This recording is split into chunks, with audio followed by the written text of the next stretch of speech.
Mr. Speaker, the President of the United States.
Members of Congress, I have the high privilege and distinct honor of presenting to you the President of the United States.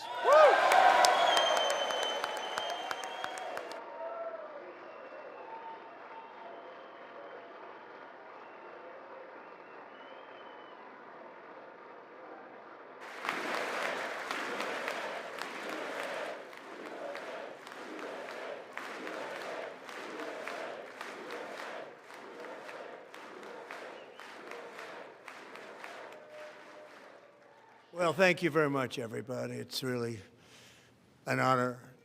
Speaker Johnson, Vice President Vance, First Lady of the United States,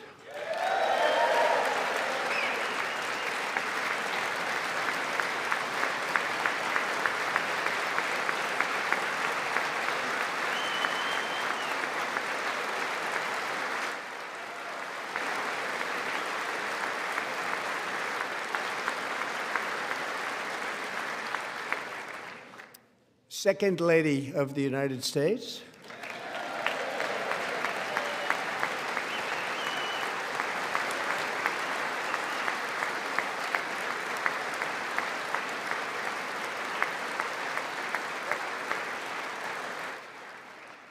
members of Congress, and my fellow Americans.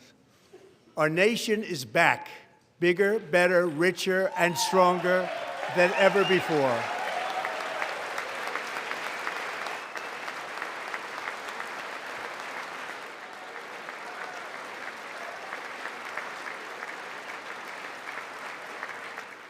Less than 5 months from now, our country will celebrate an epic milestone in American history, the 250th anniversary of our glorious American independence.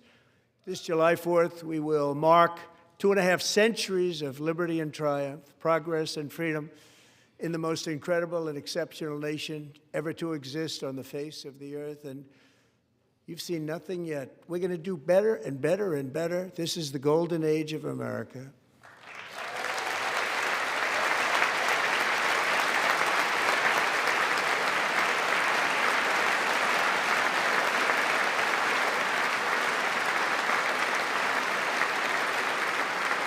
When I last spoke in this chamber 12 months ago, I had just inherited a nation in crisis with a stagnant economy, inflation at record levels, a wide-open border, horrendous recruitment for military and police, rampant crime at home, and wars and chaos all over the world. But tonight, after just 1 year, I can say with dignity and pride that we have achieved a transformation like no one has ever seen before, and a turnaround for the ages. It is indeed a turnaround for the ages.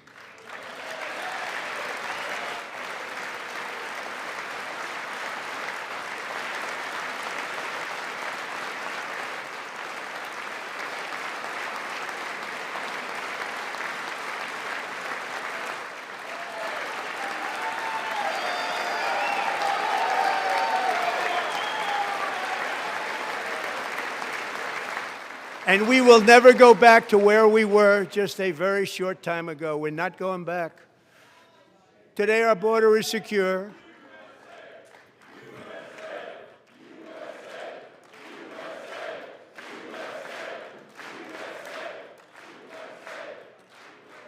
Thank you. Today, our border is secure. Our spirit is restored. Inflation is plummeting. Incomes are rising fast. The roaring economy is roaring like never before, and our enemies are scared, our military and police are stacked, and America is respected again, perhaps like never before.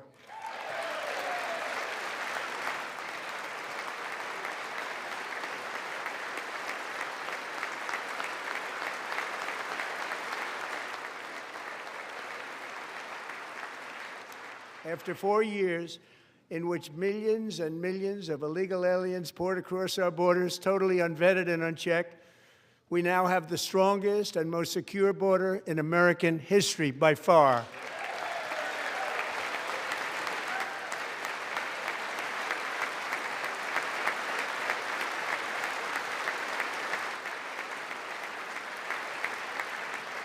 In the past 9 months, 0 illegal aliens have been admitted to the United States.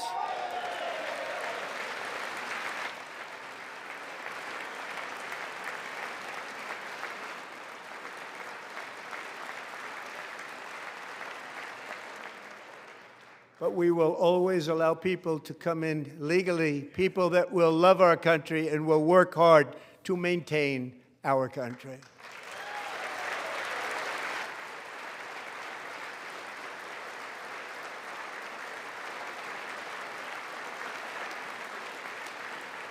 The flow of deadly fentanyl across our border is down by a record 56% in 1 year.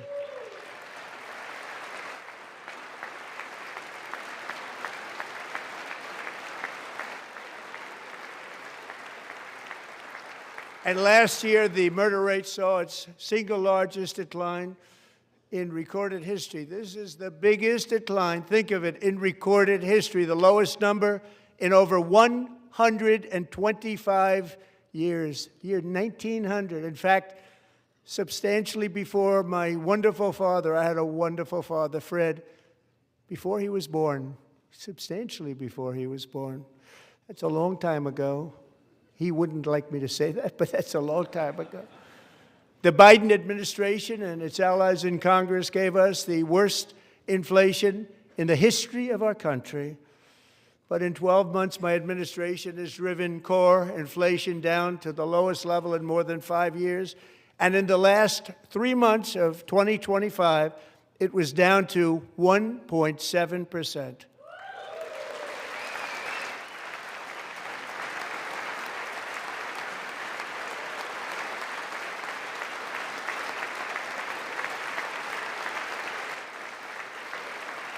Gasoline, which reached a peak of over $6 a gallon in some states under my predecessor, it was quite honestly a disaster, is now below $2.30 a gallon in most states, and in some places, $1.99 a gallon. And when I visited the great state of Iowa just a few weeks ago, I even saw $1.85 a gallon for gasoline.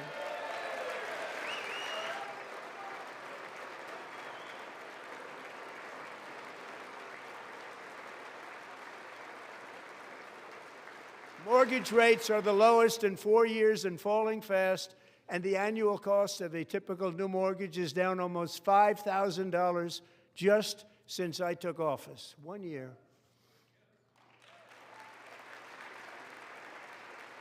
And low interest rates will solve the Biden-created housing problem while at the same time protecting the values of those people who already own a house that really feel rich for the first time in their lives. We want to protect those values. We want to keep those values up. We're going to do both. And we are going to keep it that way. The stock market has set 53 all-time record highs since the election. Think of that, 1 year. Boosting pensions, 401ks, and retirement accounts for the millions and millions of Americans. They're all gaining. Everybody's up, way up. In 4 long years, the last administration got less than $1 trillion in new investment in the United States. And when I say less, substantially less. In 12 months, I secured commitments for more than $18 trillion pouring in from all over the globe.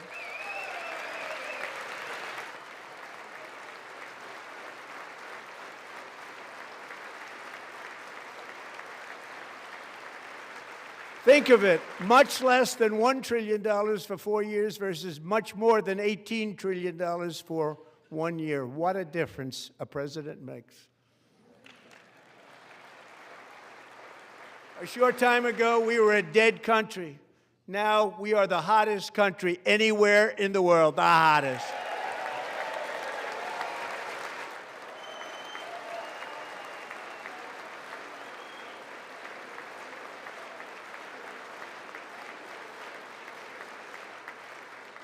As thousands of new businesses are forming and factories, plants, and laboratories are being built, we have added 70,000 new construction jobs in just a very short period of time. It's getting bigger and bigger and stronger. Nobody can believe what they're watching. American oil production is up by more than 600,000 barrels a day, and we just received from our new friend and partner, Venezuela, more than 80 million barrels of oil.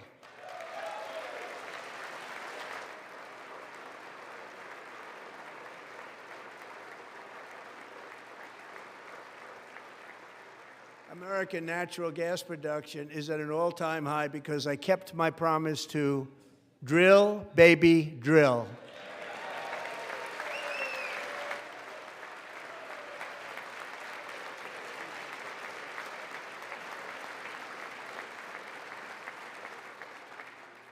More Americans are working today than at any time in the history of our country. Think about that. Any time in the history of our country, more working today.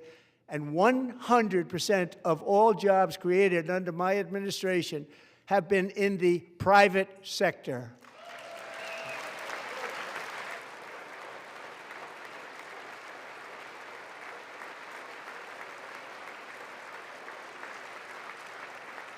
We ended DEI in America.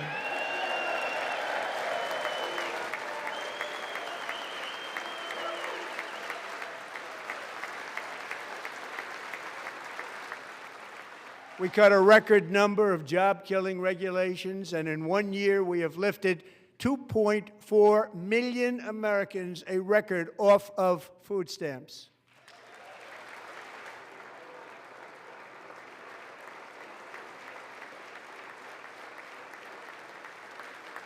And for all of these reasons, I say tonight, members of Congress, the state of our union is strong.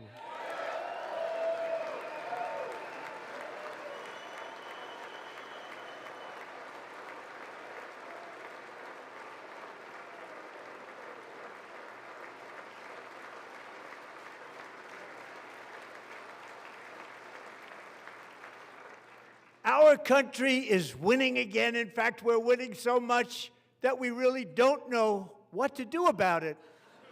People are asking me, please, please, please, Mr. President, we're winning too much. We can't take it anymore. We're not used to winning in our country. Until you came along, we're just always losing, but now we're winning too much. And I say, no, no, no, you're going to win again. You're going to win big. You're going to win bigger than ever. And to prove that point,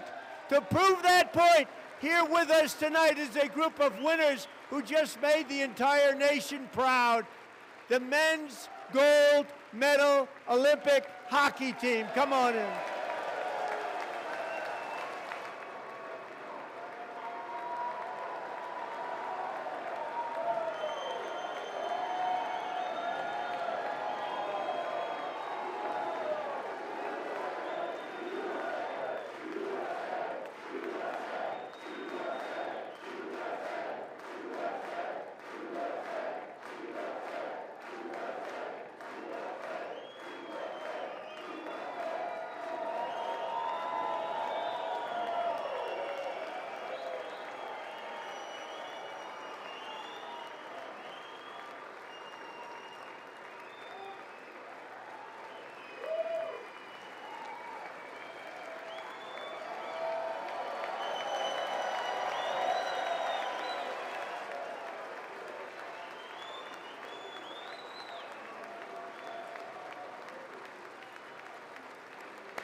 Go ahead. They do.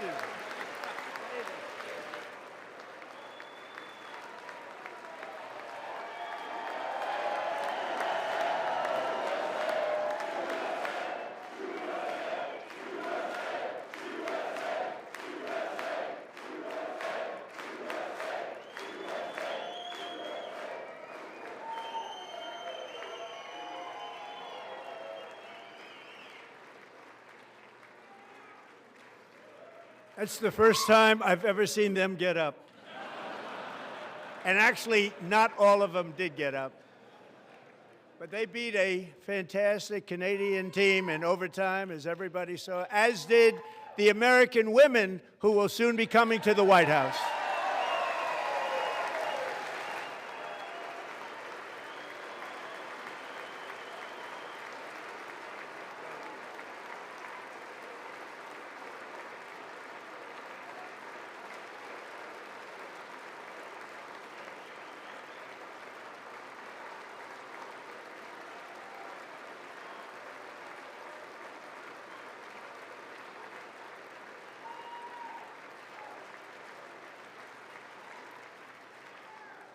They were in the Oval Office before, and I just want to say a second very big congratulations to Team USA. But I have to say that, and I told them this, and we took a vote of the team. I said, anybody votes no, I'm not doing it. So they stood there, and they weren't about to say no, because I've never seen a goaltender play as well as goalie Connor Hellebuck.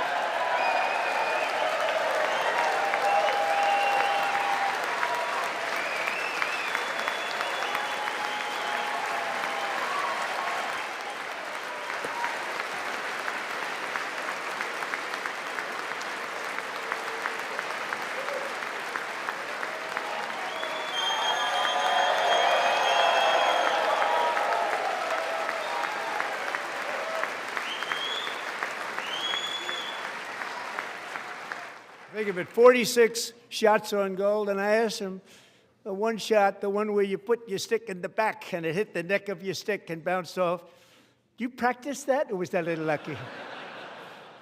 He refused to answer that question.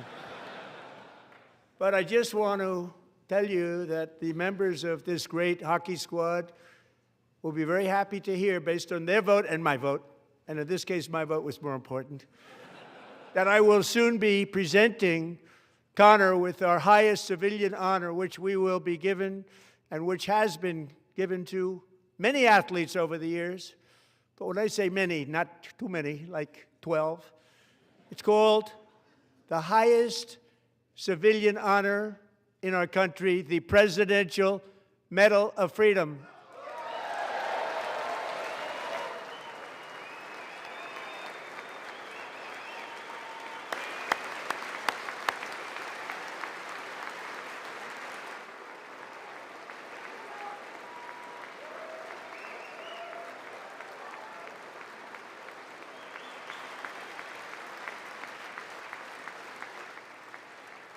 Great athletes have gotten that, very great, the best, and I thought he deserved it. And I did take a vote, every single one of them. I said, I'm not giving it if anybody goes no, and every single one of them rapidly put up their hand. So I want to thank you all. What a special job you did. What special champions you are. Thank you very much.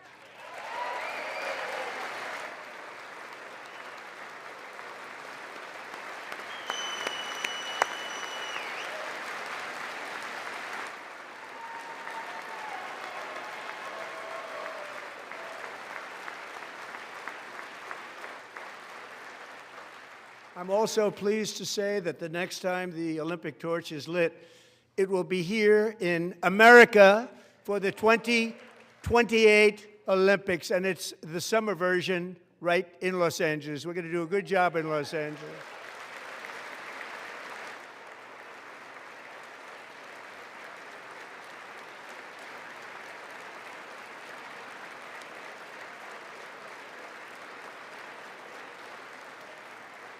And Los Angeles is going to be safe, just like Washington, D.C. is now one of the safest cities in the country.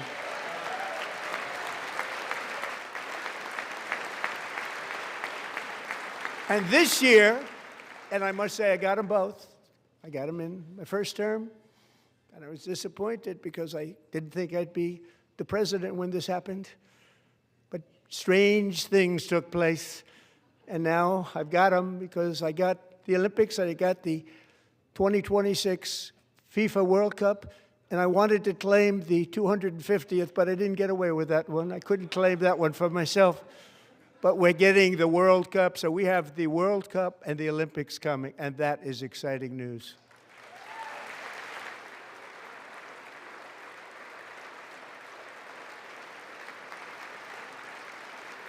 So this will be a year to celebrate our country and the heroes who have kept it free. Men like Buddy Taggart. At age 17, Buddy volunteered to defend America in World War II, serving in the Pacific under the great General Douglas MacArthur. He fought bravely in the famous Battle of Manila, worked so hard. He was badly wounded and almost killed by enemy machine guns in Luzon. And 81 years ago this month, he liberated the largest internment camp in the Philippines, one of the largest anywhere in the world. Buddy earned many honors, including a Purple Heart and a Bronze Star, came home, started a family, and tonight he is in the gallery looking forward to July 4th, 2026, his 100th birthday.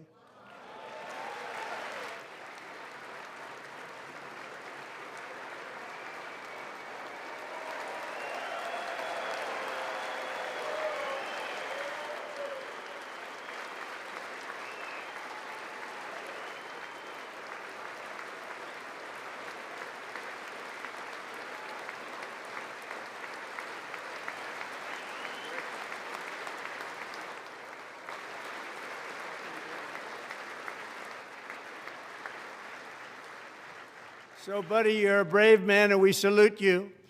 Even in times of challenge, setback, and immense heartache, the spirit of 1776 has always shone through very brightly. It was July 4th of last year when floodwaters tore through a girls' summer camp in Central Texas. One of the worst things I've ever seen. I was there, rising 26 feet in the matter of minutes, tragically claiming many, many lives. You all remember that one.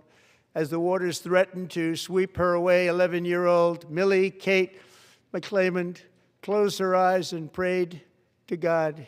She thought she was going to die. Those prayers were answered when Coast Guard rescue swimmer Scott Ruskin descended from a helicopter above. Nobody knew where he came from. It was Scott's first ever rescue mission, a young guy, but very brave, very, very top, always top in his class. And he lifted not just Millie Kate, but 164 others to safety.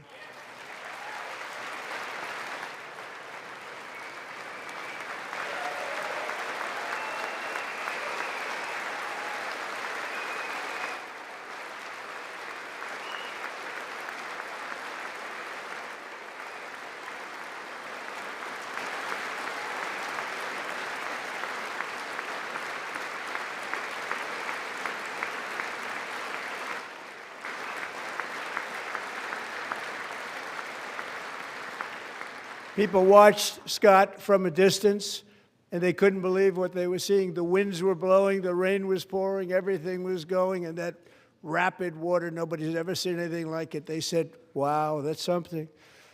Tonight, Scott and Millie Kate are here together, reunited for the very first time. Thank you, Scott, Millie Kate.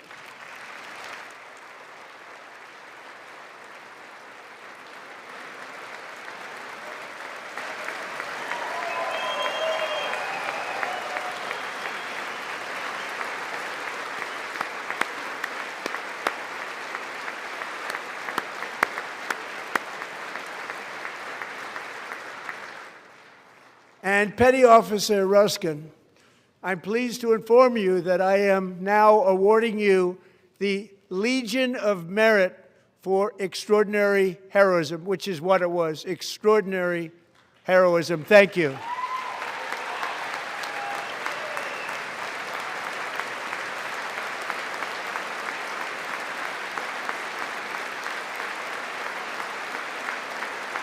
And I'd like to have the military aide to please come down and take care of the service. Military aide, thank you very much. Take care of that very important service. Thank you very much. From 1776 to today, every generation of Americans has stepped forward to defend life, liberty, and the pursuit of happiness. And they're really doing it for the next generation.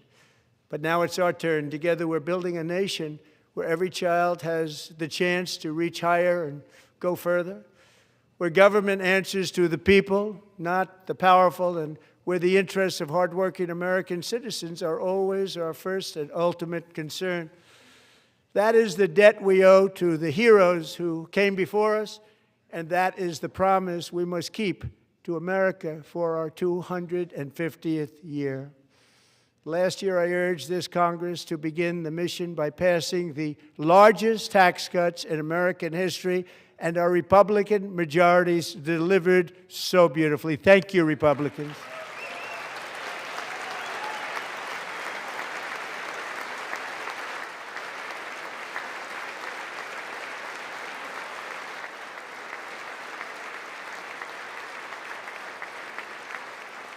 All Democrats, every single one of them, voted against these really important and very necessary massive tax cuts.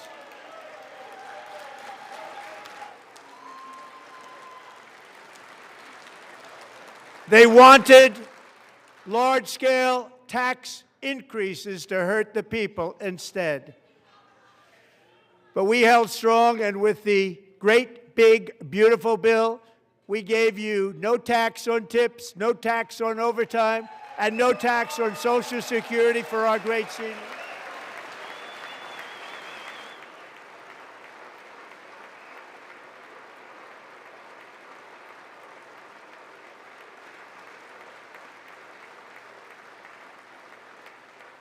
And we also made interest on auto loans tax deductible the first time, but only if the car is made in America.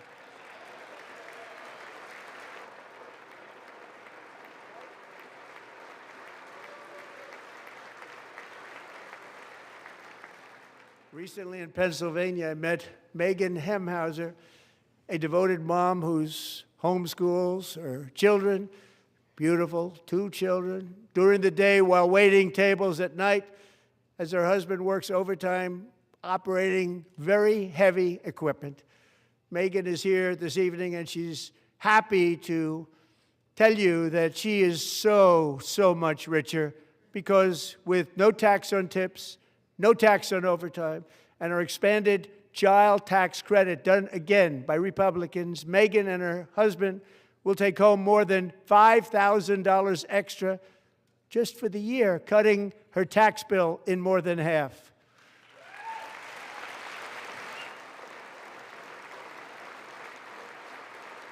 Megan, please stand up. We're fighting for you, Megan.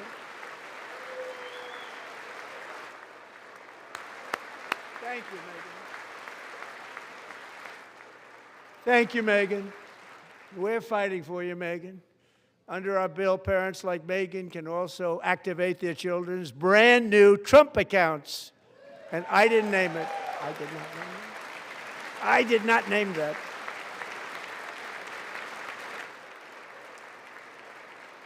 Nobody believes me, but I did not name it. It was named by a very tall man sitting right there in the third row.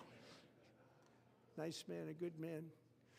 Tax-free investment accounts for every American child. This is something that's so special and has taken off and gone through the roof.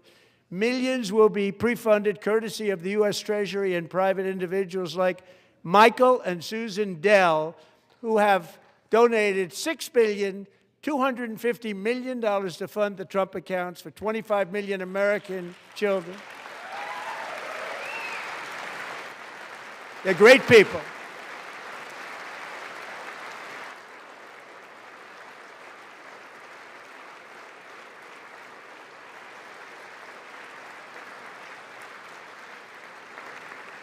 You know, I asked Michael Dell, how do you make all that money? He said, well, I just sat on my dorm in school, and I made computers, and I'd sell them to people, and I just kept selling and selling and selling, and pretty amazing story. That's called the American dream. He sold a lot of computers, a lot of those laptops, so I congratulate him on that, but I really thank him and Susan, as well as others like Brad Gerstner, a very tremendous guy. He was behind it right from the beginning. Brad Gerstner. Thank you, Brad.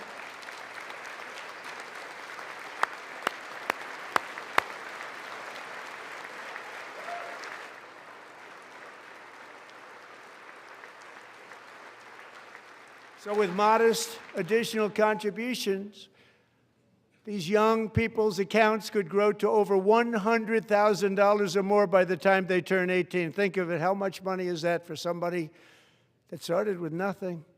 Over 100,000, could be much more than that. To make this investment in our children's future, go to trumpaccounts.gov, trumpaccounts.gov. And a lot of people are doing it. It's setting every record in the book. It's popular. They knew what it was going to take. I'm so proud of them. I'm so proud of the people that got it started. And now it's just taken off. One of the primary reasons for our country's stunning economic turnaround, the biggest in history, where the Dow Jones broke 50,000 4 years ahead of schedule, and the S&P hit 7,000, where it wasn't supposed to do it for many years were tariffs. I used these tariffs, took in hundreds of billions of dollars to make great deals for our country, both economically and on a national security basis. Everything was working well. Countries that were ripping us off for decades are now paying us hundreds of billions of dollars. They were ripping us so badly, you all know that. Everybody knows it. Even the Democrats know it. They just don't want to say it. And yet these countries are now happy, and so are we. We made deals. The deals are all done. And they're happy. They're not making money like they used to, but we're making a lot of money.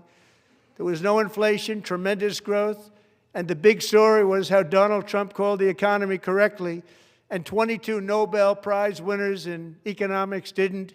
They got it totally wrong. They got it really wrong. And then just 4 days ago, an unfortunate ruling from the United States Supreme Court. It just came down. It came down. Very unfortunate ruling. But the good news is that almost all countries and corporations want to keep the deal that they already made, right, Scott? Knowing that the legal power that I, as president, have to make a new deal could be far worse for them, and therefore they will continue to work along the same successful path that we had negotiated before the Supreme Court's unfortunate involvement. So despite the disappointing ruling, these powerful country-saving, it's saving our country, the kind of money we're taking in, peace-protecting. Many of the wars I settled was because of the threat of tariffs. I wouldn't have been able to settle them without. Will remain in place under fully approved and tested alternative legal statutes. And they have been tested for a long time. They're a little more complex, but they're actually probably better, leading to a solution that will be even stronger than before. Congressional action will not be necessary. It's already time-tested and approved. And as time goes by, I believe the tariffs paid for by foreign countries will, like in the past, substantially replace the modern-day system of income tax, taking a great financial burden off the people that I love.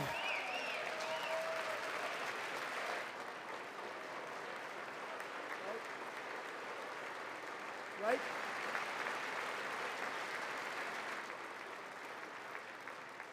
Moving forward, factories, jobs, investment, and trillions of dollars will continue pouring into the United States of America because we finally have a president who puts America first. I put America first.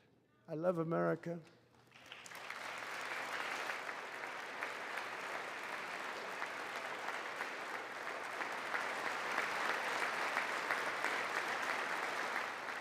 For decades before I came along, we had the exact opposite. From trade to healthcare, from energy to immigration, everything was stolen and rigged in order to drain the wealth out of the productive, hardworking people who make our country great, who make our country run. Under Biden and his corrupt partners in Congress and beyond, it reached a breaking point with the Green New scam, open borders for everyone. They poured in by the millions and millions from prisons, from mental institutions. They were murderers, 11,888 murders. They came into our country. You allowed that to happen. And record-setting inflation that cost the typical family $34,000 in just a speck of time. Now the same people in this chamber who voted for those disasters suddenly used the word affordability, a word. They just used it. Somebody gave it to them, knowing full well that they caused and created the increased prices that all of our citizens had to endure. You caused that problem. You caused that problem.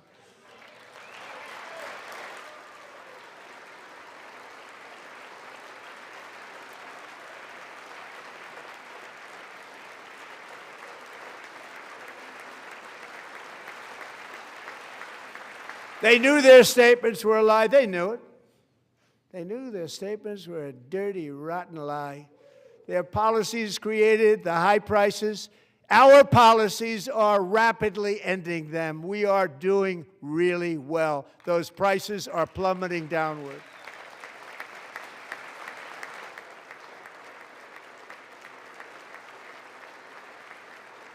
The price of eggs is down 60%, Madam Secretary. Thank you. The cost of chicken, butter, fruit, hotels, automobiles, rent is lower today than when I took office by a lot. And even beef, which was very high, is starting to come down significantly. Just hold on a little while. We're getting it down. And soon you will see numbers that few people would think were possible to achieve just a short time ago. Nobody can believe when they see the kind of numbers, and especially energy, when they see energy going down to numbers like that, they cannot believe it. It's like another big tax cut. I'm also confronting one of the biggest ripoffs of our times, the crushing cost of health care caused by you. Since the passage of the Unaffordable Care Act, sometimes referred to as Obamacare, big insurance companies have gotten rich. It was meant for the insurance companies, not for the people. With our government giving them hundreds and hundreds of billions of dollars a year as their stock prices soared 1,000, 1,200, 1,400, and even 1,700%, like nothing else. That's why I introduced the great health care plan. I want to stop all payments to big insurance companies and instead give that money directly to the people so they can buy their own health care, which will be better health care at a much lower cost.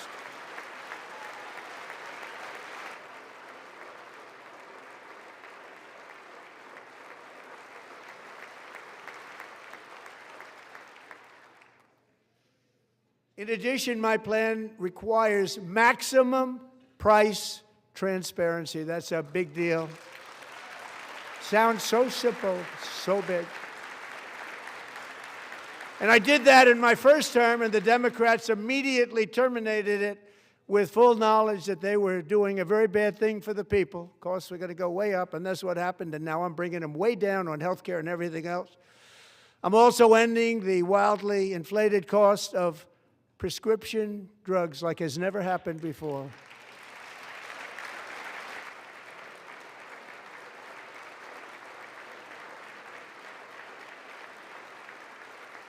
Other presidents tried to do it, but they never could. They tried. Most didn't try, actually. But they tried. They said they tried. They couldn't do it. They didn't even come close. They were all talk and no action, but I got it done. Under my just enacted most favored nation agreements, Americans who have for decades paid by far the highest prices of any nation anywhere in the world for prescription drugs will now pay the lowest price anywhere in the world for drugs. Anywhere, the lowest price.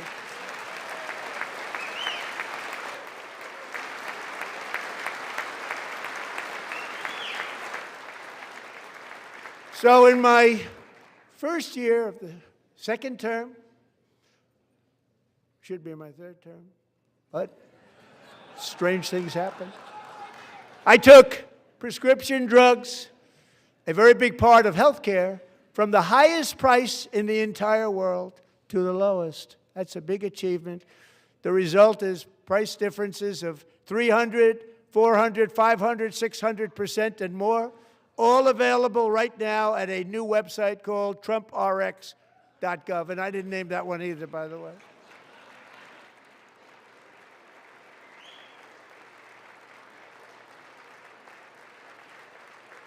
And here tonight is the very first customer ever to get that big discount, and it is big, Catherine Rayner. For 5 years, she and her husband have struggled with infertility, and they turned to IVF. One drug has been costing Catherine $4,000 to purchase, but a few weeks ago, she logged onto the TrumpRx website and got that same drug that cost $4,000, got it for under $500. A reduction of much more, actually, than $3,500. Catherine, we are all praying for you, and you're going to be a great mom.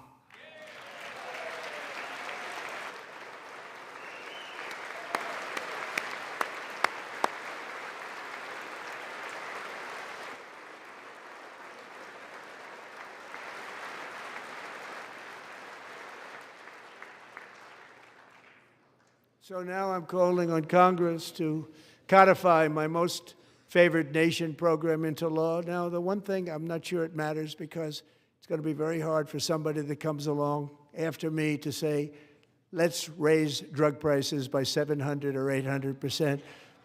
But John and Mike, if you don't mind, codify it anyway. They may do it. Codify it anyway. Thank you. Many Americans are also concerned that energy demand from AI data centers could unfairly drive up their electric utility bills. Tonight, I'm pleased to announce that I have negotiated the new Ratepayer Protection Pledge. You know what that is? We're telling the major tech companies that they have the obligation to provide for their own power needs. They can build their own power plants as part of their factory so that no one's prices will go up. And in many cases, prices of electricity will go down for the community and very substantially down. This is a unique strategy never used in this country before. We have an old grid. It could never handle the kind of numbers, the amount of electricity that's needed. So I'm telling them they can build their own plant. They're going to produce their own electricity. It will ensure the company's ability to get electricity while at the same time lowering prices of electricity for you, and could be very substantial for all of you cities and towns.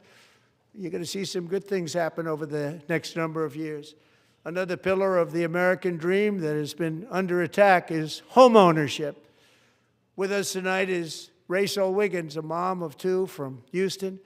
She placed bids on 20 homes and lost all of those bids to gigantic investment firms that bypassed inspection, paid all cash, and turned those houses into rentals, stealing away her American dream. She was devastated. Stories like this are why last month I signed executive order to ban large Wall Street investment firms from buying up in the thousands single-family homes.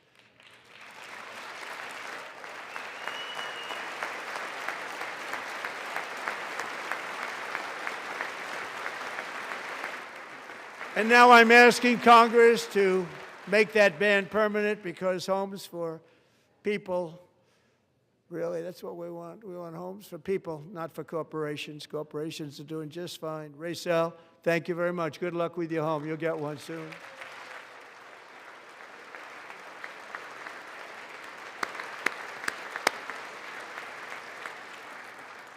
We're also working to make it easier for Americans to save for retirement. And under this administration, we will always protect Social Security and Medicare. They are not protecting it for our seniors. We will always protect Social Security, Medicare, Medicaid.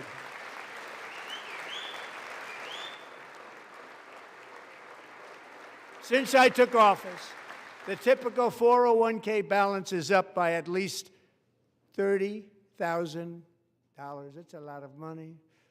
We have millions and millions of people, because the stock market has done so well, setting all those records. Your 401ks are way up. Yet half of all of working Americans still do not have access to a retirement plan with matching contributions from an employer. To remedy this gross disparity, I'm announcing that next year my administration will give these often forgotten American workers, great people, the people that built our country, access to the same type of retirement plan offered to every federal worker. We will match your contribution with up to $1,000 each year. As we ensure that all Americans can profit from a rising stock market, let's also ensure that members of Congress cannot corruptly profit from using insider information.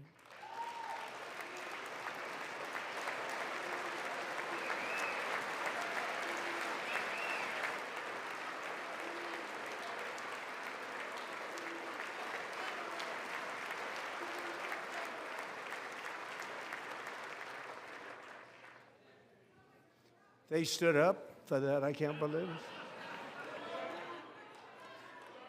I can't believe it. Did Nancy Pelosi stand up if she's here? Doubt it. Pass the Stop Insider Trading Act without delay.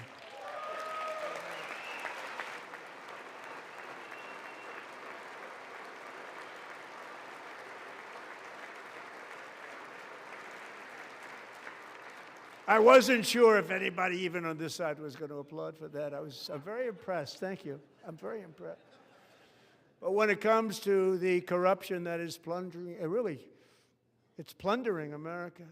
There's been no more stunning example than Minnesota, where members of the Somali community have pillaged an estimated $19 billion from the American taxpayer. Oh, we have all the information. And in actuality, the number is much higher than that. And California, Massachusetts, Maine, and many other states are even worse. This is the kind of corruption that shreds the fabric of a nation, and we are working on it like you wouldn't believe. So tonight, although started 4 months ago, I am officially announcing the war on fraud to be led by our great Vice President, J.D. Vance.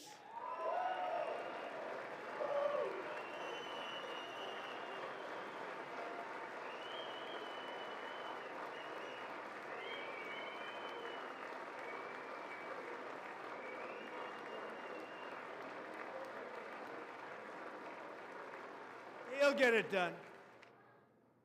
If we're able to find enough of that fraud, we will actually have a balanced budget overnight. It'll go very quickly. That's the kind of money you're talking about. We'll balance our budget. The Somali pirates who ransacked Minnesota remind us that there are large parts of the world where corruption and lawlessness are the norm, not the exception. Importing these cultures through unrestricted immigration and open borders brings us problems right here to the USA. And it is the American people who pay the price in higher medical bills, car insurance rates, rent, taxes, and perhaps most importantly, crime. We will take care of this problem. We're going to take care of this problem. We are not playing games. Delilah.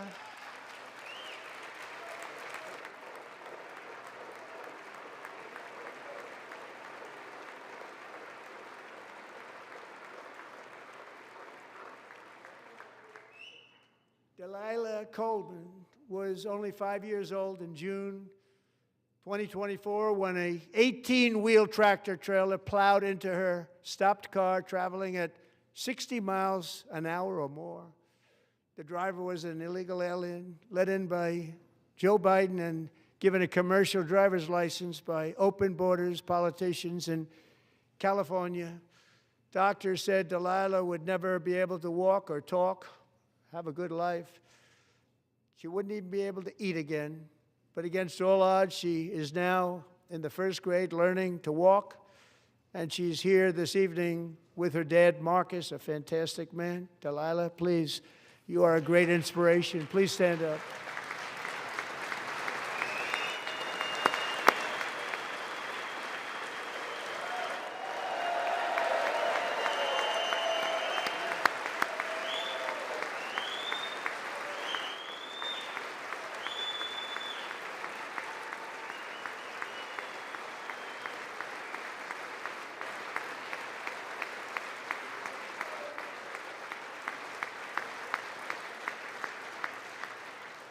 Thank you, Delilah.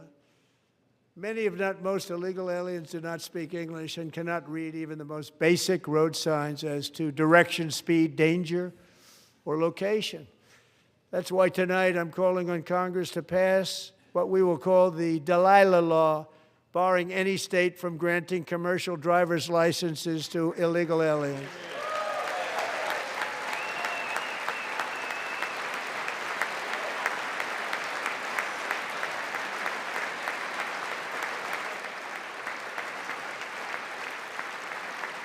And yesterday, as you probably saw at the White House, I hosted a ceremony with Americans who lost their treasured loved ones to the scourge of illegal immigration. People came into our country, how we allowed this to happen with our open borders.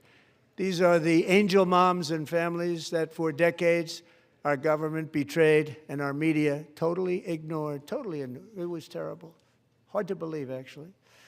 In 2023, a 16-year-old high school cheerleader named Elizabeth Medina was supposed to perform in her town's Christmas parade, but she never arrived. Her mother, Jacqueline, went home to look for her, and she found her lying dead in a bathtub bleeding profusely after being stabbed 25 times. Lizbeth's killer was a previously arrested illegal alien who had broken in and brutally extinguished the brightest light in her family's life, violently and viciously. Her heartbroken mother is in the gallery to remind everyone in this chamber exactly why we are deporting illegal alien criminals to our country at record numbers, and we're getting them the hell out of here fast. We don't want them.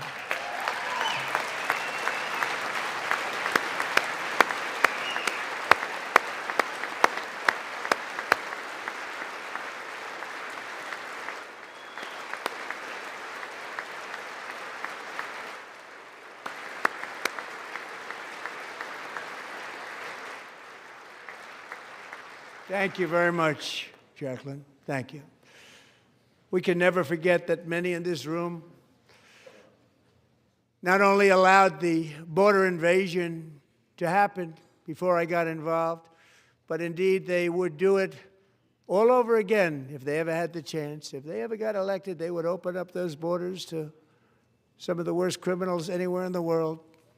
The only thing standing between Americans and a wide open border right now is President Donald J. Trump and our great Republican patriots in Congress. Thank you. Thank you.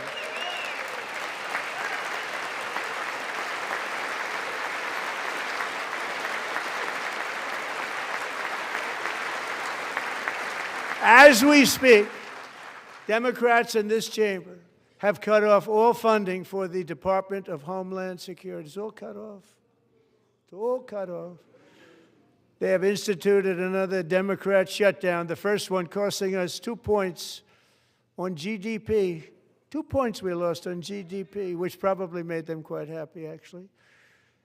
Now they have closed the agency responsible for protecting Americans from terrorists and murderers. Tonight I'm demanding the full and immediate restoration of all funding for the border security, Homeland Security of the United States, and also for helping people clean up their snow. We have no money because of the Democrats, and it would be nice. We'd love to give you a hand at cleaning it up, but you gave no money. Nobody's getting paid. It's a shame. So you have to think about it. We have, in case you didn't know, a pretty large snowstorm out there. One of the great things about the State of the Union is how it gives Americans the chance to see clearly what their representatives really believe. So tonight I'm inviting every legislator to join with my administration in reaffirming a fundamental principle. If you agree with this statement, then stand up and show your support. The first duty of the American government is to protect American citizens, not illegal aliens.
Isn't that a shame? You should be ashamed of yourself not standing up.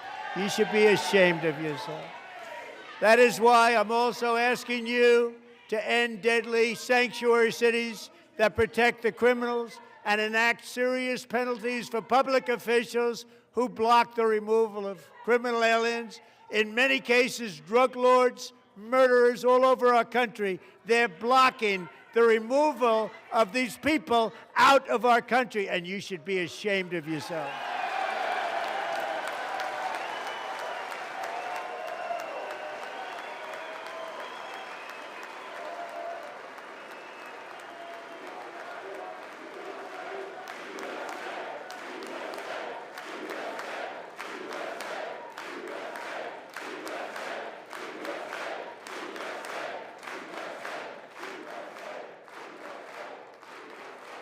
And perhaps most importantly, I'm asking you to approve the Save America Act.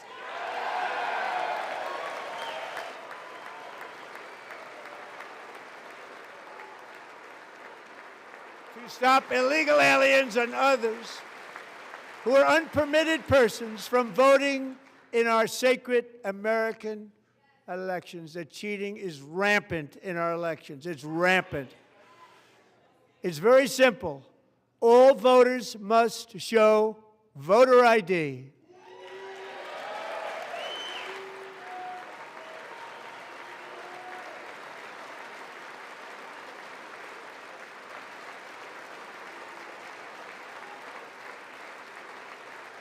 All voters must show proof of citizenship in order to vote.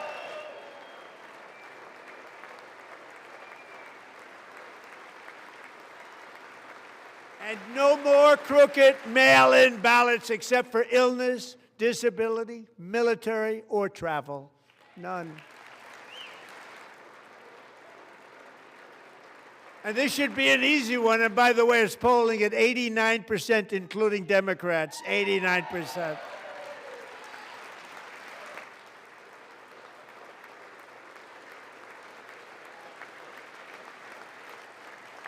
And even the new communist mayor of New York City, I think he's a nice guy, actually. Speak to him a lot.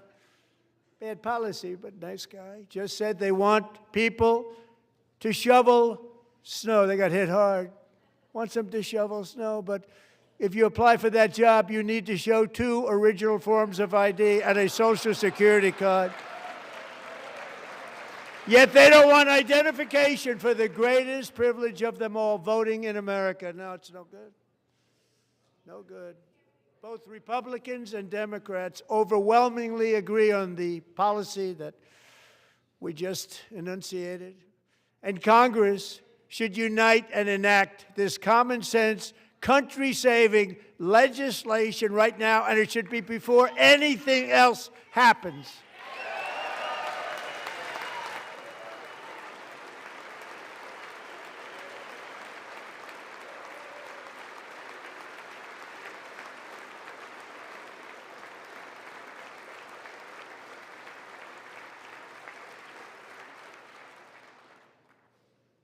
And the reason they don't want to do it, why would anybody not want voter ID? One reason, because they want to cheat. There's only one reason. They make up all excuses. They say it's racist. They come up with things, you almost say, what imagination they have. They want to cheat. They have cheated. And their policy is so bad that the only way they can get elected is to cheat. And we're going to stop it. We have to stop it, John.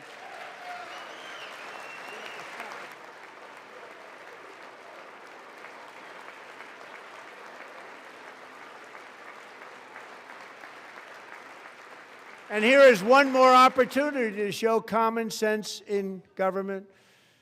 In the gallery tonight are Sage Blair and her mother, Michelle.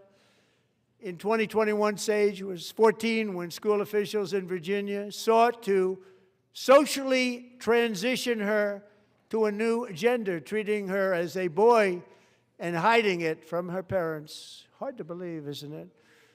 Before long, a confused Sage ran away from home after she was found in a horrific situation in Maryland A left-wing judge refused to return Sage to her parents because they did not immediately state that their daughter was their son.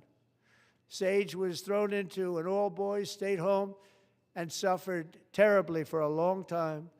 But today, all of that is behind them because Sage is a proud and wonderful young woman with a full-ride scholarship to Liberty University. Sage and Michelle, please stand up.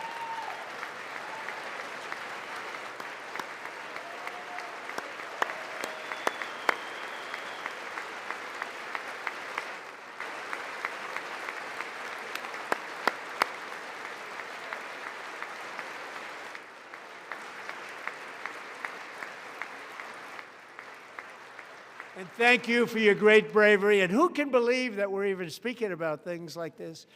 15 years ago, if somebody was up here and said that, they'd say, what's wrong with him? But now we have to say it because it's going on all over numerous states without even telling the parents. But surely we can all agree no state can be allowed to rip children from their parents' arms and transition them to a new gender against the parents' will. Who would believe that we're even talking about this? We must ban it, and we must ban it immediately.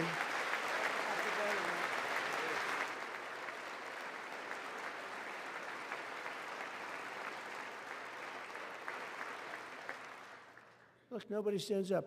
These people are crazy, I'm telling you. They're crazy.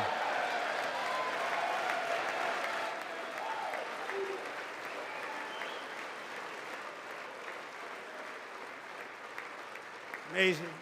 Incredible. Boy, oh boy. We're lucky we have a country. With people like this, Democrats are destroying our country, but we've stopped it just in the nick of time, didn't we? Huh?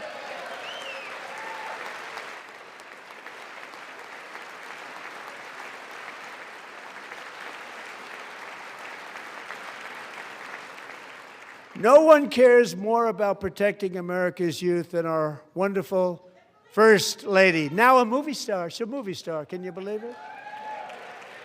Who would have believed that? Over the past year, she has had an incredible impact championing AI legislation, advancing a landmark executive order on foster care, and helping secure $30 million to launch the Melania Trump Foster Youth to Independence Initiative. It's a tremendous, really a tremendous thing that happened and had a lot of bipartisan support. She gets much better bipartisan support than I do. I get none. She gets a lot. Someday you're going to have to tell me how you did that. And students and educators in every state have joined the First Lady's efforts in the presidential AI challenge, keeping America's next generation positioned to succeed and strongly succeed in the future. Tonight, we welcome two young people whose lives reflect the First Lady's impact, Sierra Burns and Everest Nevermont. Thank you both, and Melania, thank you. I know how hard you worked on it. Thank you very much.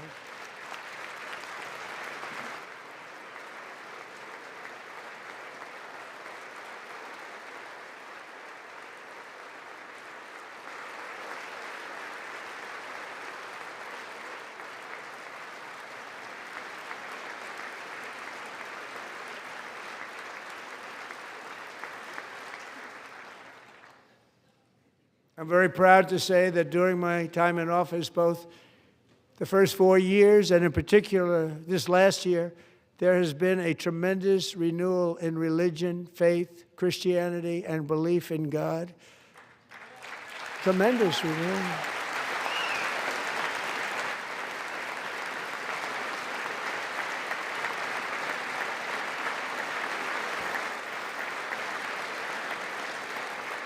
This is especially true among young people, and a big part of that had to do with my great friend, Charlie Kirk, a great guy, great man.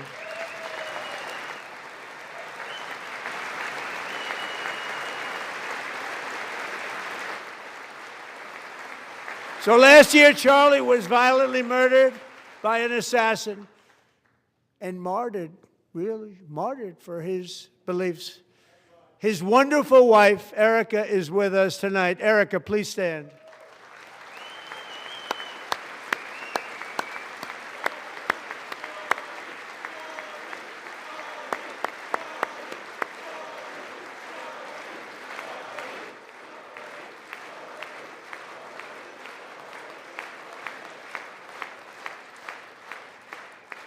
Thank you, Erica. Been through a lot. In Charlie's memory, we must all come together to reaffirm that America is one nation under God, and we must totally reject political violence of any kind.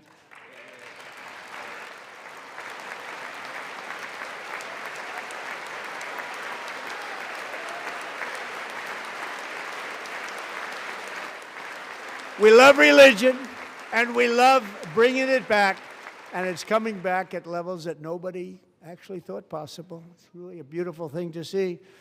Above all, unleashing America's promise requires keeping our communities safe. We have made incredible strides, yet dangerous repeat offenders continue to be released by pro-crime Democrat politicians again and again. We are honored to be joined tonight by a woman who's been through hell, Anya Zarutska. In 2022, she and her beautiful daughter, so beautiful, what a beautiful young woman, Irina, fled war-torn Ukraine to live with relatives near Charlotte, North Carolina. And by the way, what's going on with Charlotte? Last summer, 23-year-old Irina was riding home on the train when a deranged monster who had been arrested over a dozen times and was released through no cash bail, stood up and viciously slashed a knife through her neck and body. No one will ever forget there were people on that train. No one will ever forget the expression of terror on Irina's face as she looked up at her attacker in the last seconds of her life. She died instantly. She had escaped a brutal war only to be slain by a hardened criminal set free to kill in America, came in through open borders. Mrs. Zarutska, tonight I promise you we will ensure justice for your magnificent daughter, Irina.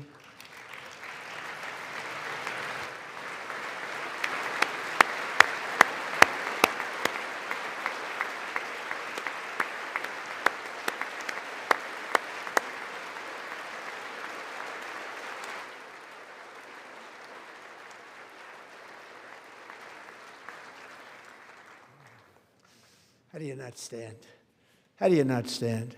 I'm asking this Congress to pass tough legislation to ensure that violent and dangerous repeat offenders are put behind bars, and importantly, that they stay there.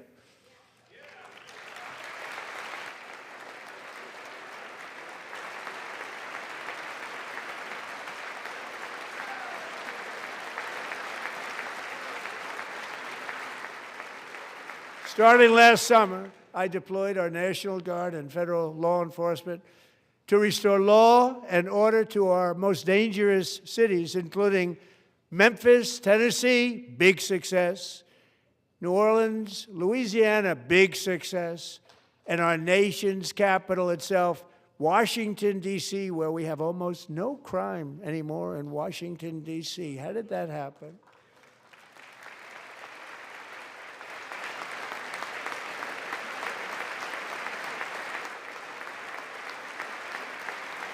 In fact, crime in Washington is now at the lowest level ever recorded, and murders in D.C. this January were down close to 100% from a year ago.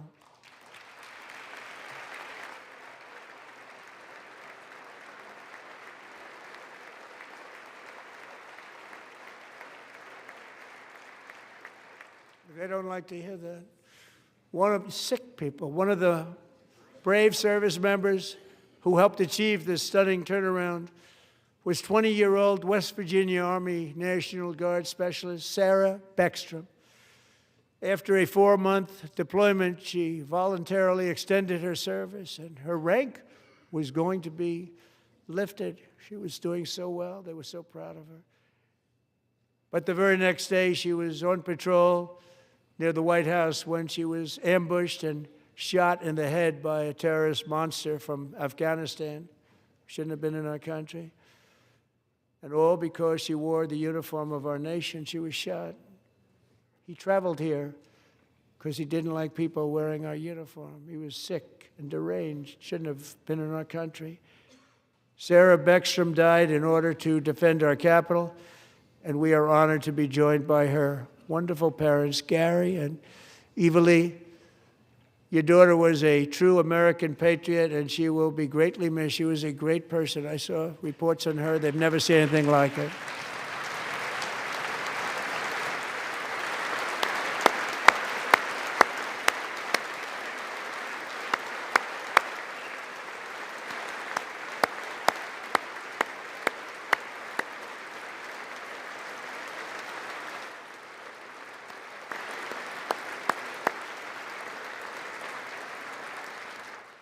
So sorry. Thank you very much. She's a great young lady. I saw reports that were like, perfect. She was perfect.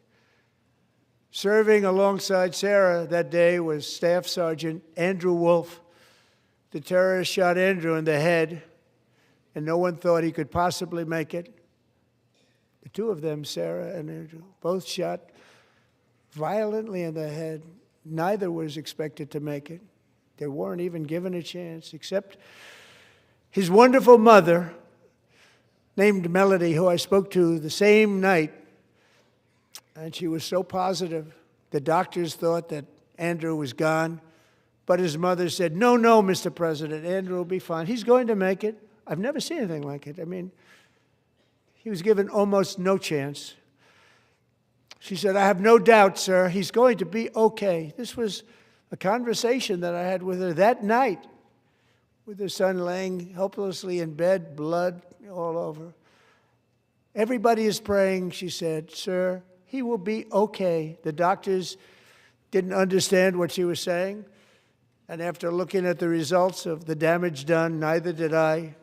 She was so strong and conclusive that even Andrew's great father felt she didn't really understand the gravity of the situation. But she turned out to be right. Right, Melody? She turned out to be right.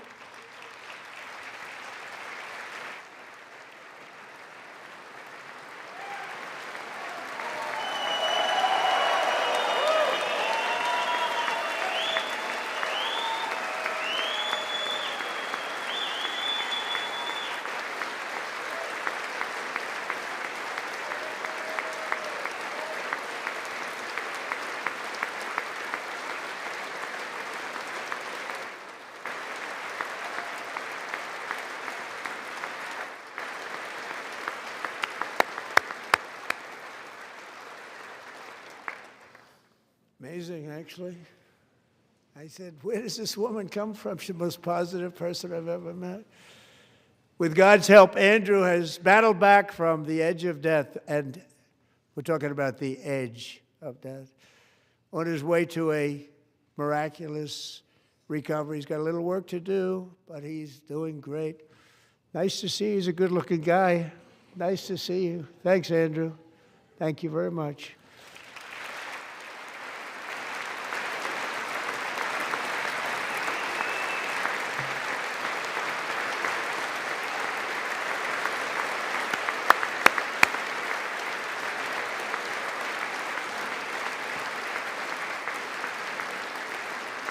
So, Andrew, while you're up, now I'm going to ask a highly respected General James Seward to present Staff Sergeant Andrew Wolf and the great family of Sarah Beckstrom with the award created by our late, great President George Washington himself. It's called the Purple Heart.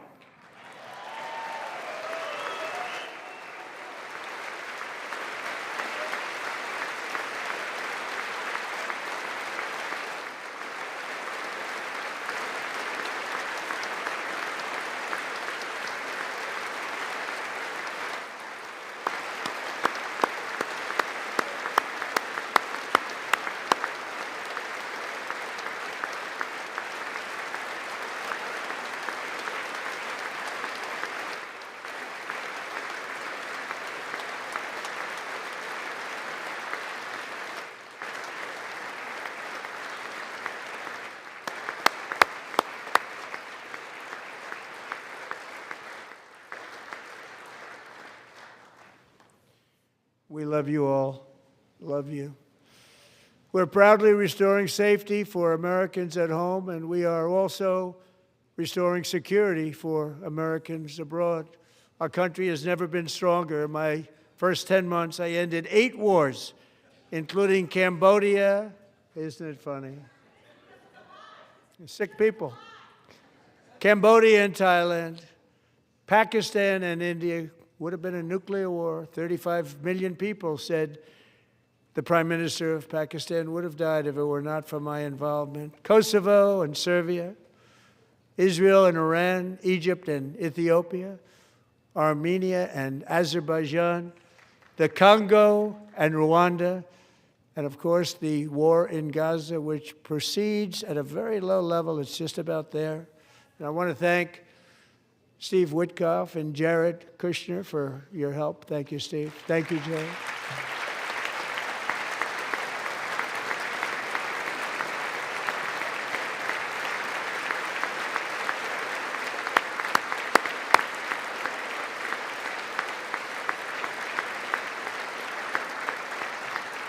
And I also want to thank the man they report to, Secretary of State Marco Rubio. Thank you, Marco.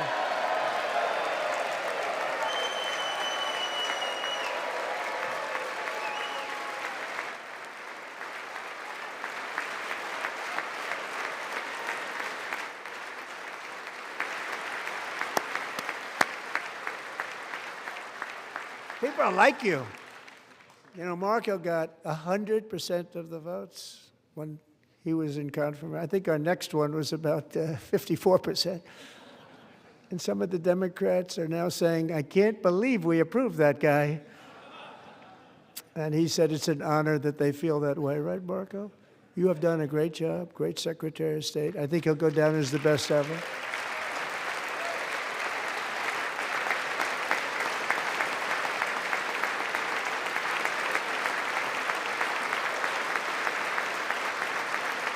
Under the ceasefire I negotiated, every single hostage, both living and dead, has been returned home. Can you believe that?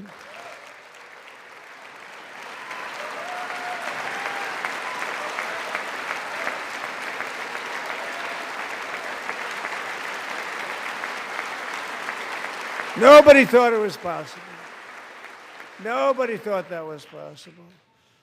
Both living and dead. And those parents who had a dead son, their boy, they'd always tell me their boy, they wanted him as much as though he were living. It was an amazing period of time. And they came back, and when we got all of the living hostages back, and many, many before them, but I always said those last 20 are going to be very tough, but we got many, many more, hundreds. But I said those last 20 are going to be tough. We got them back. But we only got back 14 or 15 of the dead of the 28. And believe it or not, Hamas worked along with Israel, and they dug and they dug and they dug. It's a tough thing to do, going through bodies all over, passing up 100 bodies sometimes for each one that they found. Tough job. And they finally got it back to 27. And then Steve and Jared, they got it back to 28. They found all 28. Nobody thought that was possible, but we did it. And I remember the family of the 28th. They were so grieved, but they were so happy as it's possible to be. They had their boy back. The mother said, "Sir, we have our boy back." What a period of time that was, but we got them all back. So thank you both very much. Great job.